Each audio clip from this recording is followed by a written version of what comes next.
My greedy mother-in-law demanded that I hand over the family heirloom necklace, claiming it belonged to her as part of some so-called family tradition. I refused, standing my ground, and that's when everything spiraled out of control. In a fit of rage, she grabbed the tea-pan from the counter and hit me hard on the side of my head. I stumbled, dropping to the floor, clutching my throbbing temple, while my husband just stood there, frozen, watching this drama unfold and making no effort to stop her. I was filled with anger. That night, I left the house determined to seek revenge. The next morning, when they woke up, I had a big, shocking surprise waiting for them. My name is Emily, and at 29 years old, I was living a life that looked perfect from the outside. I owned a thriving online business in Seattle, Washington, earning $30,000 a month. My schedule was my own, my finances were secure, and by all accounts, I should have been happy. But perfection is often an illusion. I was married to Ryan, a man I fell in love with during college. We shared dreams of building a future together, and for a while, I believed we were a team. But as time passed, cracks began to show. 8 months ago, Ryan lost his job, and instead of searching for work or contributing to the household, he seemed content to let me carry the burden. I paid the bills, covered the mortgage, and ensured we had food on the table. Yet, the more I did, the less he seemed to care. Ryan's apathy was difficult to bear, but his mother, Margaret, made life unbearable. Margaret, in her late 50s, was domineering and entitled, constantly hovering over our lives. She had a taste for luxury and a knack for manipulation, often disguising her demands as family obligations.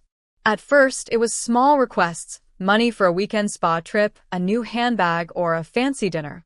Ryan always urged me to comply, claiming it would keep her happy. Reluctantly, I agreed, hoping it would buy us peace. But Margaret's greed was insatiable. Her demands grew larger with each passing month, and her presence in our lives became suffocating. Ryan's silence during these moments was the ultimate betrayal. Whenever Margaret made a demand, he avoided conflict by staying quiet, leaving me to bear the brunt of her manipulation alone. The dynamic between us began to shift. Instead of feeling like a partner, I felt like a bank account, valued only for what I could provide. As I sat in our living room one evening, watching Margaret flip through a glossy catalog with an air of entitlement, I felt the weight of my choices. My patience was wearing thin, and I knew a storm was brewing. It started like any other evening, with Margaret seated at the dining table, flipping through yet another luxury catalog. Her expression carried the same air of entitlement it always did, but tonight, her words carried a sharper edge. "Emily," she said, setting the catalog down and looking at me with calculated intensity. "We need to talk about the family heirloom necklace." I stiffened. I knew exactly what she meant. An intricate gold and diamond necklace worth $12,000, gifted to me by Ryan's late father shortly after our wedding. It was one of the few times I had felt truly welcomed into their family, and it held deep sentimental value. "That necklace," Margaret continued, her tone growing more insistent, "should be in my possession. It belongs to this family, not to you. You have no right to keep it." I took a deep breath, steadying my voice. "Margaret, the necklace was a gift to me from your husband. It's not just jewelry, it's meaningful, and I'm not giving it up." Her eyes narrowed, and the faint politeness in her tone disappeared. "That necklace represents this family's legacy. I don't care what you think it means to you. You're selfish if you believe you can keep something so important to yourself." I glanced at Ryan, hoping for support, but as always, he sat silently, avoiding my gaze. His cowardice stung almost as much as Margaret's words. "I'm sorry, Margaret," I said firmly, "but I'm not giving up the necklace. My decision is final." The room fell into tense silence, broken only by Margaret's scoff. "So that's how it is," she muttered, standing abruptly. "You think you can waltz into this family and take whatever you want without respecting tradition? You're nothing but a parasite."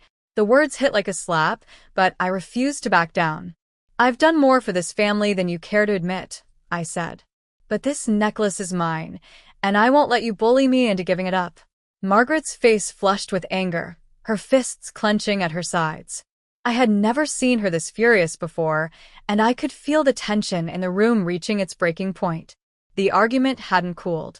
Margaret stormed out of the living room, muttering under her breath, leaving me with a searing headache and the cold silence of Ryan's indifference. I turned to him, hoping for even a shred of support.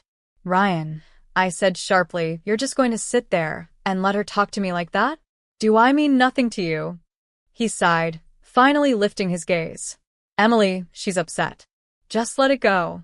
It's not worth the fight." "Not worth the fight?" I repeated, incredulous. "She just called me a parasite over something that doesn't even belong to her." But he said nothing more, lowering his head like a scolded child. I could feel the betrayal swelling in my chest as tears of frustration pricked my eyes. Without another word, I left the room, heading to the kitchen to calm down and gather my thoughts. I stood at the counter, gripping the edge tightly, trying to steady my racing heart. But the reprieve was short-lived. Margaret stormed into the kitchen moments later, her face a mask of unrestrained fury. "You think you can just dismiss me like that?" she hissed, her voice sharp as a blade. "You don't belong in this family. You never have." I turned to face her, my own anger rising. "Margaret, I've put up with your demands and your insults for years, but this is the last time. The necklace is mine, and you will not intimidate me into giving it to you." Her face contorted with rage. She moved toward the stove, where the tea pan still sat from earlier. Before I could react, she grabbed the pan and swung it toward me with both hands. The pan struck the side of my head with a sickening thud, and I stumbled back, clutching my temple as pain exploded through my skull. My vision blurred, and I felt the warmth of blood trickling down my cheek. Dazed, I looked up to see Margaret standing over me, the pan still in her hands, her breathing ragged. "You'll learn to respect me," she spat. I turned toward the doorway, desperate for help. Ryan stood there, frozen, his face pale. But, as always, he did nothing. That was the moment I knew I couldn't stay here any longer. That night, I packed a small bag with trembling hands.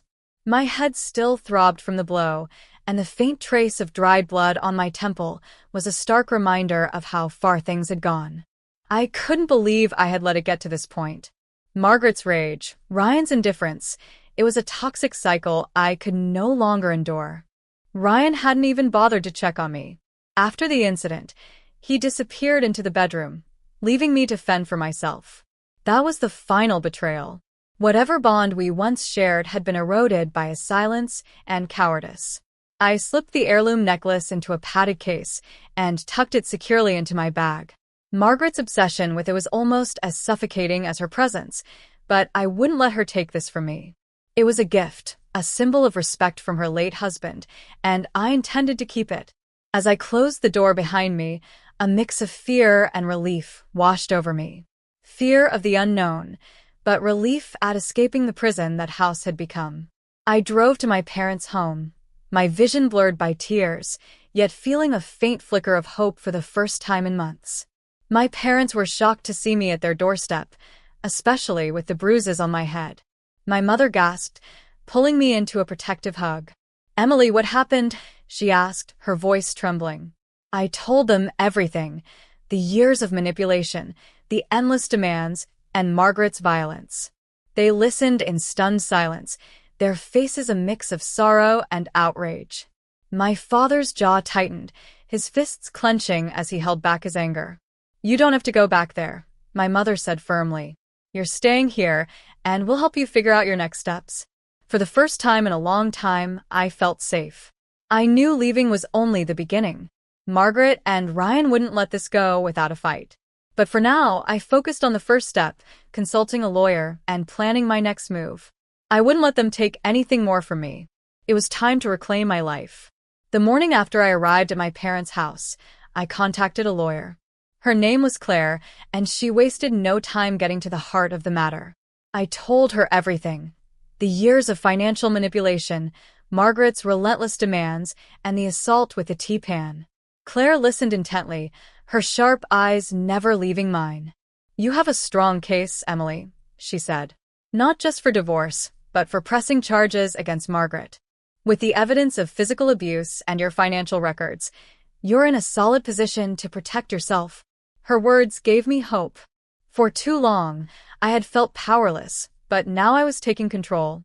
I provided her with text messages from Margaret demanding money, receipts showing I had paid all household expenses, and photos of my injury. Claire assured me we could proceed with both the divorce and a criminal case. 2 days later, Ryan called. I hesitated before answering, but curiosity got the better of me. "Emily," he said, his tone low and hesitant, "we need to talk." "There's nothing to talk about," I replied coldly. "I'm filing for divorce, and I've already contacted a lawyer." "Wait," he said quickly. "I know things have gotten out of hand. Mom didn't mean to. She was just upset. We can fix this." I laughed bitterly. "Fix this? Ryan," she hit me with a tea-pan. "You stood there and did nothing. Do you even hear yourself?" He stammered, searching for an excuse. "I thought staying quiet would calm her down." "You thought wrong," I said sharply. "And now, there's no going back." The next day, Ryan and Margaret showed up at my parents' house unannounced. Their expressions were subdued, almost desperate. My mother answered the door, her protective stance making it clear they were unwelcome. "Emily," Margaret began, her tone saccharine and insincere. "We came to apologize. Things got heated, but we're family. Let's work this out." I stepped forward, arms crossed. "If you're serious about making amends, here's my condition. The house gets transferred to my name. Otherwise, this conversation is over." Their faces fell, but they reluctantly agreed. I knew they were buying time, but I wasn't falling for their games anymore. The following week, Ryan and Margaret arrived with the legal documents to transfer the house into my name. I had Claire review everything to ensure there were no loopholes. As I sat at the dining table, the papers spread out before me. Margaret's simmering resentment filled the room. She said nothing, but the tightness in her jaw and the way she avoided eye contact made her feelings clear. "You're getting what you wanted," Ryan said, his voice clipped. "The house will be yours. Can we move on now?" I glanced at him, then back at Margaret. "This isn't just about the house. This is about ending the control you've both had over my life. I'm taking back what's mine." Margaret couldn't hold back any longer. "You ungrateful little," she began, but Ryan cut her off with a sharp look. For once, he seemed to understand that pushing me any further would backfire.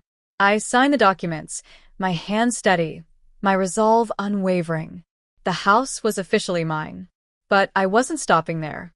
With the transfer complete, I moved forward with filing for divorce and pressing charges against Margaret for the assault. The court date for both cases arrived a few weeks later. As I entered the courtroom, I felt a mixture of nerves and determination. Ryan sat across from me, looking defeated, while Margaret glared daggers in my direction. Claire stood confidently by my side, ready to present the evidence. The judge reviewed the case thoroughly. Photos of my injuries, text messages demanding money, and records of my financial contributions painted a clear picture of the abuse and manipulation I had endured. Margaret's lawyer attempted to downplay the assault, calling it a moment of frustration, but the judge wasn't convinced. After hours of testimony and arguments, the verdict was delivered. The judge granted me the divorce and upheld the transfer of the house into my name. Margaret was ordered to pay a fine and sentenced to community service for the assault. As I left the courtroom, a weight lifted from my shoulders. I had fought for my freedom and won. For the first time in years, I felt like I could breathe again. The courthouse steps felt like a threshold to a new life as I descended them, the crisp air filling my lungs with a sense of liberation. The fight had been long and grueling, but it was over. I had won. The house, which once symbolized control and manipulation, was now a testament to my resilience and independence. Over the following weeks, I began to rebuild my life. The first step was focusing on myself and my business. My work had always been a source of pride and fulfillment, and now, without the burden of Margaret's constant interference and Ryan's apathy, I found a renewed passion for it. My income grew steadily, and with it, my confidence. The house became my sanctuary. I redecorated it to reflect the peace and freedom I now embraced, removing every trace of Margaret's overbearing influence. Each change felt like reclaiming a piece of myself, a small but powerful victory. Support from my parents and close friends kept me grounded. They reminded me of my worth and encouraged me to embrace this new chapter with open arms. I began taking care of my physical and mental health, something I had neglected for years. Therapy sessions helped me process the trauma I had endured, allowing me to heal and grow stronger. As for Ryan and Margaret, their attempts to regain control dwindled quickly after the court's verdict. Margaret's punishment and Ryan's silent complicity had stripped them of any leverage they thought they had. I no longer feared their threats or manipulations. Reflecting on the journey, I felt a mix of emotions: relief, pride, and a touch of sadness for the years I had lost. But those years had also taught me valuable lessons: the importance of standing up for myself, recognizing my own strength, and never settling for less than I deserve. One evening, as I sat on the porch of my reclaimed home, watching the sunset, I felt a deep sense of peace. The scars of my past remained, but they no longer defined me. Instead, they were reminders of how far I had come and the power I held to shape my future. This was my beginning, a life lived on my own terms, free from toxicity and full of possibilities. If you enjoyed Emily's journey of resilience and independence, don't forget to like this story and share your thoughts in the comments below. Your feedback means so much to us. And if you want to hear more gripping stories like this, be sure to subscribe to our channel and hit the notification bell so you never miss an update. Thank you for your support. It inspires us to keep sharing stories that matter.